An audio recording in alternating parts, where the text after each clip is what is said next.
আসসালামু আলাইকুম ফ্রেন্ডস, সবাই কেমন আছো? আশা করি আল্লাহর রহমতে ভালো আছো। তো আজকে বিকেলবেলা তোমার ঘুরতে বের হয়েছি বলতে ছোটো বোনের বাড়িতে আসছি।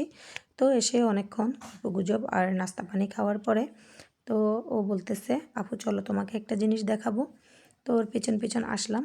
এসে দেখি একটা ঘর, দরজা বন্ধ। দরজাটা খুলে দেখি মাশাল্লাহ জাদুর বাক্স বলতে এখানে দেখি ওরা অনেকগুলো কোয়েল পাখির ডিম থেকে বাচ্চা ফুটিয়েছে মেশিনের মাধ্যমে। তো এর আগেও নাকি অনেকগুলো মুরগির বাচ্চা তোমার ফুটিয়েছে। তো ওরা নাকি কয়েক হাজার টাকা এগুলো বিক্রি করে ফেলছে।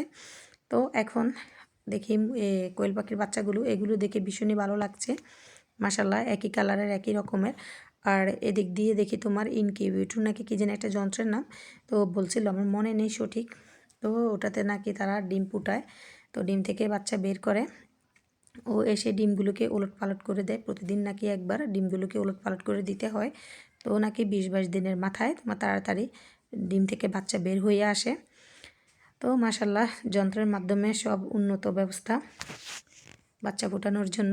তো এদিক দিয়ে আমার চোখ পড়লো কোয়েল পাখির দিকে।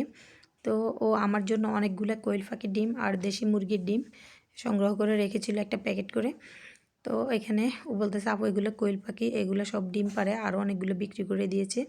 তো এখানে দেখি ও বলতেছে, আপু অনেকগুলো ডিম সরিয়ে ফেলছি, এখন দেখো আরও অনেকগুলা। আর উপরেরগুলো আমি প্রথমে ভেবেছিলাম কবুতর, পরে শুনি না ওগুলো হচ্ছে গুগু পাখি। ও বলছে কবুতরও আছে, তোমাকে দেখাবো।